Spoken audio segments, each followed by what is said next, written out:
Kak Bintang baru banget nih gabung di tim kita. Nah, itu awalnya gimana sih Kak? Kenapa akhirnya Kak Bintang tuh bisa gabung gitu di tim BKK Bisa? Awalnya kan lulus sekolah dari SMK 1 Karawang. Habis itu gak ada kegiatan, nunggu kuliah pun masih lama banget. Lulus itu bulan Mei dan untuk ke kuliah itu bulan September. Jadi iseng-iseng aku nyari-nyari loker dan akhirnya aku nemuin website BKK Bisa. Di situ ada lowongan customer service di BKK Bisa. Akhirnya aku ikutan daftar di website itu dan alhamdulillahnya lolos di sini. Oke. Halo sahabat BKK Bisa, kembali lagi bersama aku Berliana Dini Prastiani di acara Ngulik Bareng. Kali ini kita kedatangan tim baru dari BKK Bisa. Kita langsung aja perkenalkan dia siapa ya Kak. Halo Kak Bintang. Halo. Nah Kak Bintang, makasih ya karena Kak Bintang udah mau diundang di acara podcast kita sebagai tim baru BKK Bisa. Nah jadi Kak Bintang ini salah satu tim baru yang kebetulan baru bergabung sama tim BKK Bisa. Nah di sini kami tuh akan sedikit mengulik nih tentang kehidupannya Kak Bintang. Kira-kira Kak Bintang setuju nggak nih? Boleh. Boleh ya. Ya udah. Untuk mempersingkat waktu lebih baik kita langsung aja mungkin ya Kak ya. Oke. Nah yang pertama nih Kak, yang mau aku tanyain dulu ya, mungkin kan Kak Bintang baru banget nih gabung di tim kita. Nah itu awalnya gimana sih Kak? Kenapa akhirnya Kak Bintang tuh bisa gabung gitu di tim BKK Bisa? Awalnya kan lulus sekolah dari SMK 1 Karawang. Habis itu gak ada kegiatan, nunggu kuliah pun masih lama banget. Lulus itu bulan Mei dan untuk ke kuliah itu bulan September. Jadi iseng-iseng aku nyari-nyari loker dan akhirnya aku nemuin website BKK Bisa. Di situ ada lowongan customer service di BKK Bisa. Akhirnya aku ikutan daftar di website itu dan alhamdulillahnya lolos di sini. Oke, nah berarti cukup singkat ya sebenarnya ya. Nah, boleh tahu nggak sih Kak, waktu pas dapat panggilan nih, kan berarti Kak Bintang apply nih ke BKK Bisa, terus dipanggil interview gitu ya. Nah, perasaannya dari Kak Bintang tuh seperti apa nih? Senang sih, soalnya kan karena udah beberapa bulan dari lulus itu, sekitar sebulan 2 bulan itu diem aja di rumah, gabut gitu, sampai akhirnya keterima kerja dan seneng karena bisa menghasilkan uang juga gitu. Jadi nggak gabut lagi ya sekarang ya, udah punya kerjaan, udah punya kegiatan baru gitu. Nah berarti kan tadi bilangnya nunggu kuliah gitu. Nah kalau boleh tahu sendiri Kak Bintang sekarang mau masuk di mana? Terus nanti gimana sih cara ngebagi waktu antara pas Kak Bintang kerja sama kuliah itu? Sebelumnya juga kan udah dikasih tahu sama orang tua ya, kamu kalau misalkan kerja tuh pasti capek, kalau mau kuliah ya kuliah aja. Tapi karena akunya selalu nekat gitu kan, karena orang-orang juga dari teman-teman aku juga udah banyak yang kerja, udah bisa beliin itu sendiri, jadi akhirnya aku memutuskan untuk kerja kuliah. Untuk bagi waktu sih aku udah prepare dari kemarin-kemarin juga. Untuk waktunya pasti udah dibagi karena aku juga swasta ya kuliahannya, jadi ada kelas malamnya juga gitu. Oh jadi yang utama tuh sebenarnya termotivasi dari teman-teman nih dengan cara ngelihat dia punya penghasilan sendiri. Kak Bintang bisa, oh ini orang enak banget ya bisa beli apa-apa sendiri gitu. Akhirnya udahlah aku Kak Bintang mutusin untuk kuliah sambil kerja gitu. Nah untuk waktunya sendiri udah bisa ya. Nah berarti kan pas ya, kerja juga enak, kuliahnya juga berarti malam. Iya malam. Oke, enak banget. Nah kalau boleh tahu nih Kak Bintang masuk di univ mana, terus ambil prodi apa? Aku masuk Universitas Buana Perjuangan, prodinya manajemen. Manajemen apa tuh? Manajemen bisnis. Oh bisnis, oke. Wah keren banget ya, masih muda, terus udah punya planning ke depannya gitu. Nah kalau boleh tahu juga nih, berarti kan ada nggak sih seperti Kak Bintang, apakah akan tetap ngejalanin hidup yang sekarang dengan kerja kuliah, atau Kak Bintang pengen ngejalanin bisnis di luar atau punya planning apa gitu? Untuk sekarang sih masih berusaha buat bagi waktunya juga kan. Memang udah diatur untuk waktunya, tapi kan kita belum tahu ke depannya kayak gimana. Jadi aku masih ngejalanin waktu-waktu yang kayak gini aja. Berarti lagi menikmati yang masa-masa sekarang aja gitu. Oke, nah mungkin buat teman-teman yang lagi cari kuliah atau mungkin beasiswa gitu, nah pas banget di kita ya di BKK Bisa itu juga nyediain beberapa beasiswa di beberapa kampus termasuk UBP yang Kak Bintang sekarang pendidikan di situ, terus ada juga dari Horizon, terus ada juga dari UPB gitu. Nah mungkin teman-teman bisa langsung datang aja ke websitenya BKK Bisa, kunjungin banyak-banyak cari informasi tentang beasiswa supaya teman-teman sahabat BKK Bisa ini bisa ngedapetin beasiswa itu dan melanjutkan pendidikannya gitu. Oke. Nah berarti kan kita udah ngomongin ya mulai awal masuk ke sini, terus kan tadi Kak Bintang bilang di bagian customer service. Nah menurut Kak Bintang sendiri nih, kerja di customer service di bagian itu gimana sih? Banyak banget ya orang-orang yang nyari loker, sampai per hari itu benar-benar banyak chat sampai ratusan orang yang buat nyari ke infoloker dong gitu. Jadi sebenarnya menurut aku di customer service itu di customer service benar-benar banget banyak orang yang setiap harinya sampai ratusan chat nanyain ke infolokernya dong.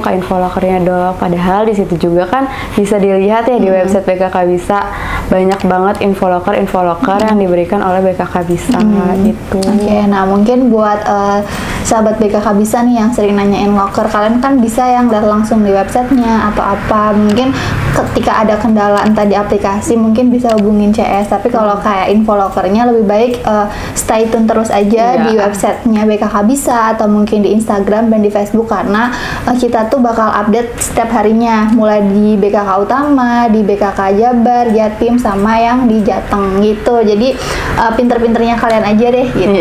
Gitu ya. Oke, nah nih berarti kan kita udah bicara banyak ya Kak ya. Kalau boleh tahu nih sebenarnya cita-cita Kak Bintang sendiri tuh apa nih? Cita-cita aku itu awalnya pengen jadi dokter jujur. Tapi karena dari orang tua juga pengennya juga gak ngelanjutin untuk jadi dokter, karena jadi dokter juga kan biayanya mahal banget kan gitu. Jadi kayak kata ayahku udah masuk manajemen aja kayaknya gitu, karena manajemen juga banyak kan dibutuhin di perusahaan-perusahaan gitu. Oke. Berarti emang dari dulu cita-citanya pengen jadi dokter, cuman belum kesampaian. Tapi ada nggak sih keinginan nanti misalkan nih kayak manajemen mungkin kan bisa nih udah selesai nih S1 terus tiba-tiba punya rezeki banyak gitu, terus kayak aku mau jadi dokter aja gitu, ada nggak kepengen kesini? Ada sih. Oh masih ada? Iya. Kalau jadi dokter tuh dokter apa Kak? Aku pengen dokter bedah. Oh dokter bedah? Iya. Oh ahli bedah ya? Iya. Emang gak jijik gitu? Karena aku seneng gitu ngulik-nguliknya. Aku pernah nonton juga kan, nonton drakor gitu. Itu bener-bener setiap nonton drakor yang tentang dokter itu bener-bener ngerasa bagus banget. Kok dia bisa sampai ngebenerin kayak urat-urat kepala gitu, kayak sarafnya kayak gitu. Nah keren banget ya. Nah kenapa sih Kak akhirnya nih, kan berarti udah punya rencana ke depan, udah terus cita-citanya tadi juga pengen jadi dokter. Nah boleh tahu nggak sih alasan kenapa Kak Bintang akhirnya memutuskan untuk menjadi sarjana gitu? Karena menurut aku di kalangan sekarang itu buat pendidikan penting ya, bukan buat aku aja gitu, tapi buat kedepannya juga. Bukan di perusahaan juga kan banyak gitu kan yang ngebutuhin S1 gitu. Jadi aku pengen lebih ada maknanya gitu. Nah berarti intinya supaya dapat pekerjaan yang lebih baik lagi gitu. Nah berarti kan kalau tadi kan bilang ya kuliah di UBP, terus sekolah dulu di SMK Negeri 1 Karawang. Nah boleh tahu nggak dulu waktu SMK Kak Bintang ambil jurusan apa, terus kenapa ambil jurusan itu? Awalnya aku masuknya ke RPL. Aku masuk jurusan RPL. Kenapa jurusan RPL? Karena waktu itu berminat banget ke SMK 1 Karawang, dan kata ayah juga kamu harus bisa belajar komputer karena kedepannya nanti pasti banyak banget tentang komputer kayak gitu. Akhirnya aku masuklah ke RPL. Tapi aku nggak tahu kalau misalkan di RPL tuh bener-bener sampai bikin website segala macem kayak gitu. Jadi ya udah nggak apa-apa lah selama 3 tahun untuk dari RPL itu gitu. Ya berarti termotivasi dari ayah. Iya. Kayak anak ayah banget nih kayaknya. Oke, nah berarti kan SMK ambil RPL tapi sekarang ambil manajemen. Nah, kenapa nggak dilanjut aja nih? Karena kurang minat juga sih waktu itu di RPL. Setelah dipelajarin tuh kurang minat, kurang bakat gitu di RPL. Jadi bukan basicnya. Iya, bukan basicnya gitu banget. Oke, nah nih berarti kan udah punya pengalaman RPL juga, terus sekarang lagi coba untuk belajar ilmu manajemen gitu ya. Nah, untuk kedepannya nih Kak Bintang, kira-kira ilmunya tuh bakal disalurin kemana nih setelah Kak Bintang dapetin ilmu entah itu manajemen atau RPL itu? Saat disalurin pasti ke adik kayak gitu kan, apa yang udah dipelajarin pasti untuk adik pasti dikasih tahu apa aja yang udah dipelajarin sama aku kayak gitu sih pasti. Oke, nah mungkin Kak Bintang boleh nggak sih ngasih motivasi sedikit buat para sahabat BKK Bisa yang mungkin kayak tadi ya nanyain info loker, terus mungkin mereka kenapa bisa nanya ke Kak Bintang, mungkin mereka lagi ngerasa capek gitu, terus udahlah nanya aja langsung ke CS-nya, siapa tahu CS-nya tahu informasi lebih lengkapnya. Nah, ada nggak sih motivasi sedikit gitu buat sahabat BKK Bisa supaya lebih semangat lagi? Buat motivasi sih mungkin buat teman-teman yang nyari loker, semangat terus karena pasti ada aja jalannya. Jangan lupa berusaha, terus tambahin skillnya, dan pastinya jangan lupa ikhtiar dan berdoa gitu sih. Oke, berarti terus usaha, terus usaha dan berdoa, jangan menyerah. Iya. Oke. Nah, ini kan udah ngomongin banyak ya. Aku boleh nggak nanya sedikit lagi? Ya. Berarti kan Kak Bintang ini pertama kali kerja di BKK Bisa di bagian CS. Nah, sebelumnya ada nggak sih kayak pengen masuk ke perusahaan A atau B gitu? Untuk masuk ke perusahaan sih pasti ada aja ya. Soalnya karena minat untuk gajinya juga kayak gitu. Tapi kata orang tua udah nggak apa-apa. Sedapatnya aja, lagian kalau di perusahaan juga katanya capek gitu. Nah, kalau maunya di perusahaan mana tuh? Di Mitsubishi. Mitsubishi. Ya. Oh, oke. Perusahaan besar ya. Iya, karena dari ayah sendiri juga di situ. Oh, ayahnya kerja di situ. Iya. Udah karyawan. Udah. Oke.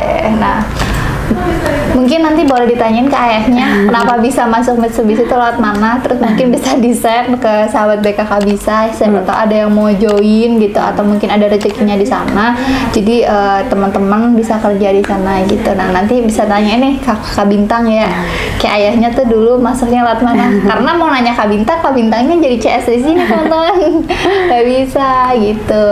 Nah, udah nih, berarti kan Kak Bintang dulu RPL, terus sekarang manajemen. Ada nggak sih pengalaman kayak PKL atau apa itu pas lagi pendidikan? Ada PKL di PT KIC sama selama 3 bulan. Itu di perusahaan mana Kak? Di PT Trix Indonesia. PT Trix Indonesia ya. Oh, nggak tahu. Tapi mungkin teman-teman ada yang tahu gitu ya. Nah, itu kan selama 3 bulan. Biasanya kalau magang kayak gitu tuh kita dapat gaji atau nggak sih Kak? Dapat uang magang. Oh, uang saku. Iya, uang saku. Selama 3 bulan itu berarti dapat uang saku. Iya. Berarti ada pengalaman di magang juga gitu ya. Itu dulu magangnya di bagian administrasi. Oh, di adminnya. Iya. Oke. Terus disalurin dari sekolah berarti? Dari sekolah langsung. Oke. Ada pengalaman, berarti gimana sih Kak ngerasa ini? Berarti kan udah punya pengalaman tapi belum punya pengalaman yang kayak misalkan langsung di perusahaan besar atau otomotif atau manufacturing gitu kan, terus tiba-tiba gabung sama perusahaan startupnya BKK Bisa. Itu kesannya Kak Bintang tuh seperti apa? Ataukah senang atau gimana gitu? Untuk perasaan sih sama aja ya, karena sama-sama bekerjanya di satu tempat, satu kota gitu. Terus di bagiannya juga sama aja gitu, bagiannya di bagian administrasi kayak admin kayak gitu. Oh, berarti iya masih oke gitu ya. Okay. Masih ada pengalaman soalnya juga untuk kerja di sini. Oke, nah kira-kira nih Kak, aku mau minta Kak Bintang untuk ngasih quotes atau motivasi yang dari dulu Kak Bintang tuh pegang sampai ke titik ini. Quotes, apa ya?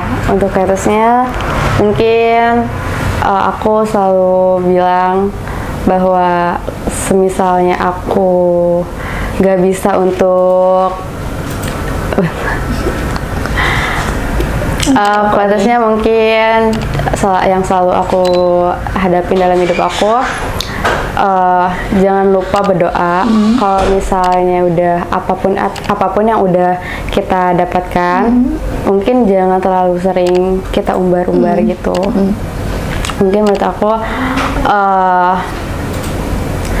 jangan pernah menurut aku quotesnya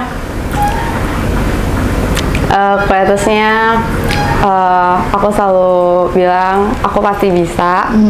Jangan menyerah. Kalau misalkan mungkin aku gagal, pasti kedepannya masih banyak lagi hal-hal yang pasti aku bisa gitu.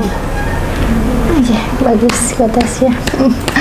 Oke, mungkin itu aja sih ya podcast yang bisa hari ini disampaikan. Semoga podcast kali ini bersama Kak Bintang bisa bermanfaat, atau mungkin ada beberapa ilmu yang emang bisa diambil nih sama teman-teman gitu, entah dari cara Kak Bintang akhirnya mutusin untuk kerja sambil kuliah, terus gimana caranya Kak Bintang ngebagi waktu nih antara jam kerja sama kuliah gitu. Nah, mungkin triksnya bisa diambil sama teman-teman, semoga bermanfaat. Nah, sebelum ini kita tutup bareng-bareng aja ya Kak Bintang.